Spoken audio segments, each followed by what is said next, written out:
people who go to university sometimes get completely the wrong impression, is that they're getting some sort of an advantage over others. And in essence, it's actually the opposite. What has happened is that, I don't know if you follow David Icke. Yes, I do. David Icke is just absolutely brilliant, and his research is impeccable. But he coined the phrase that the education system is actually a left brain prison. It turns us into left brain prisoners, and that's exactly what it does.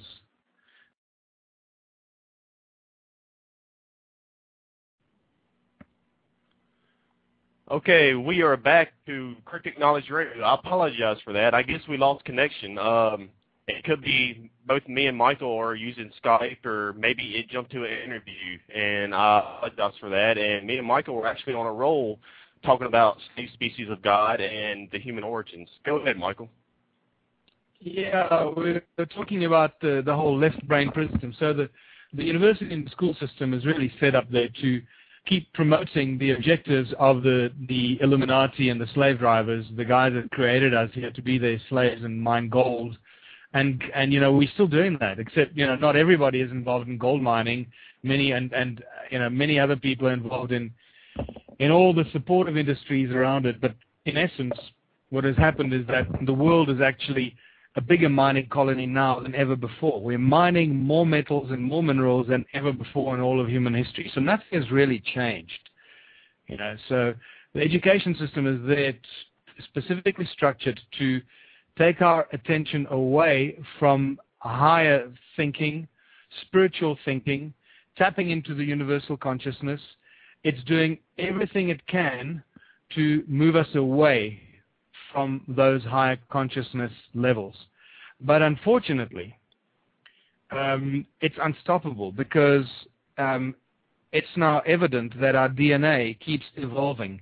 It is almost as if our DNA, well, not almost, that's exactly what it is. Our DNA has a self-correcting mechanism built into it that nobody can stop unless you, re-clone and reprogram the entire species. So what is happening now is that we're picking up this very interesting light from the galactic center.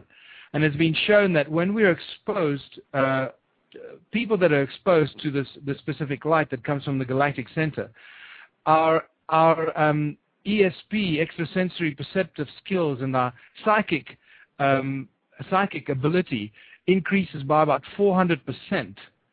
And that's remarkable, because that's directly linked to a primordial creative source that drives evolution and drives our DNA to keep evolving and unlocking genes that allow us to have higher thoughts. And it looks like our DNA acts as a receptor and a transmitter to be able to receive this light. Light is the primordial carrier of information, after all. That's why we can see things with our eyes, because the images we see is actually carried in the light, correct? So now when you start putting all this stuff together, you realize that we're rapidly evolving to a higher conscious level as a species.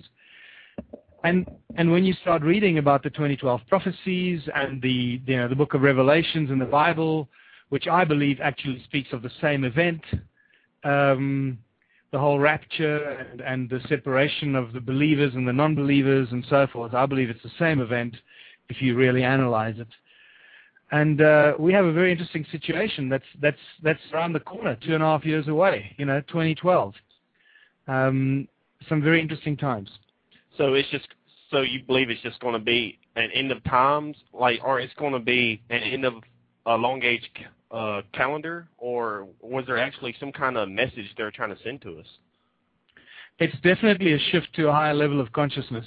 There's no question about that. As I said, we can see it in the development of our DNA, and how that DNA then stimulates our pineal gland. Remember, your pineal gland in the middle of your brain is like your third eye. Well, it is your third eye. It performs exactly the same functions as our normal eyes, except it doesn't have a lens. And ancient civilizations, and especially the Eastern cultures, used to call it the third eye, and they were very familiar with its ability that it can pick up all the frequencies because it doesn't have a lens, but it has receptors just like your eye has.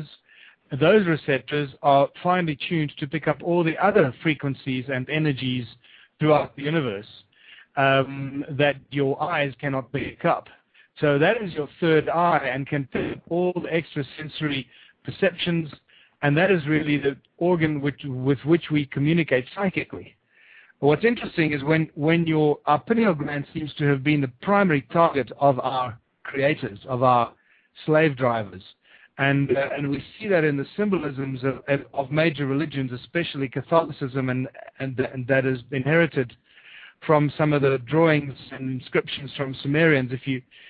If you go and look at some of the carved images of the winged gods in the Sumerian and Babylonian clay tablets, you'll see these winged gods that are standing around what they call the tree of life, which clearly shows that it's just a slightly different view of the DNA. And they're watering the DNA and they're manipulating the DNA, and in their right hand they hold this pine cone. Mm-hmm. And that is very important, an important message. They're holding up the pine cone, saying we have taken control of the pineal gland, which looks like a pine cone. That's why it's called a pineal gland. Yes. We have taken control of the pineal gland of the species, which means they cannot see beyond the visible light. They cannot communicate with ESP. They cannot tell truth from lies, and therefore we have taken control of the species. Now, when you look at what's happening in the Catholic Church, the Pope on his staff has a beautiful pine cone right at the top of his staff.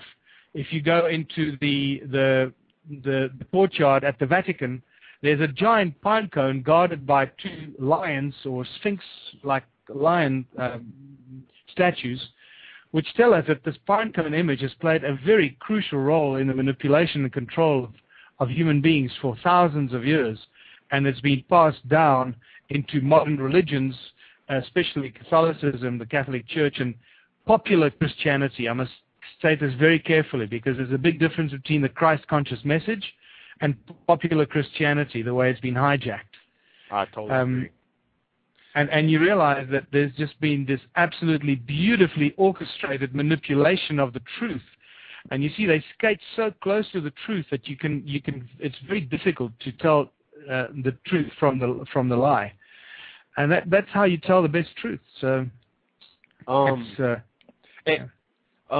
you mind explaining what a God with a capital G is compared to a God with a lowercase g? Absolutely.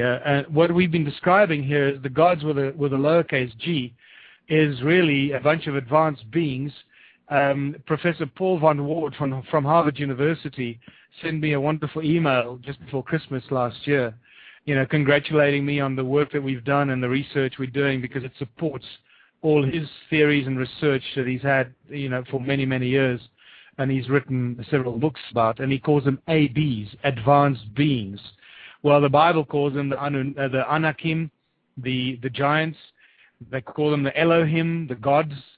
And those were not God, the creator of the universe and all things in it, or the divine being or the divine creator. These advanced beings that we read about in the Bible and so forth were just advanced beings with knowledge of technology that we didn't know thousands of years ago.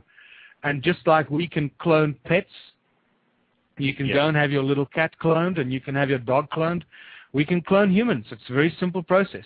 So I take it that you agree in the ancient astronaut theory. Absolutely. That's really what this is all about. It tells us very clearly that us being on this planet has absolutely nothing to do with a divine being, the God with a big G, but everything to do with a malicious act of a small group of advanced beings that arrived on this planet about 450,000 years ago and decided they needed the gold from the ground and they needed some help. So they created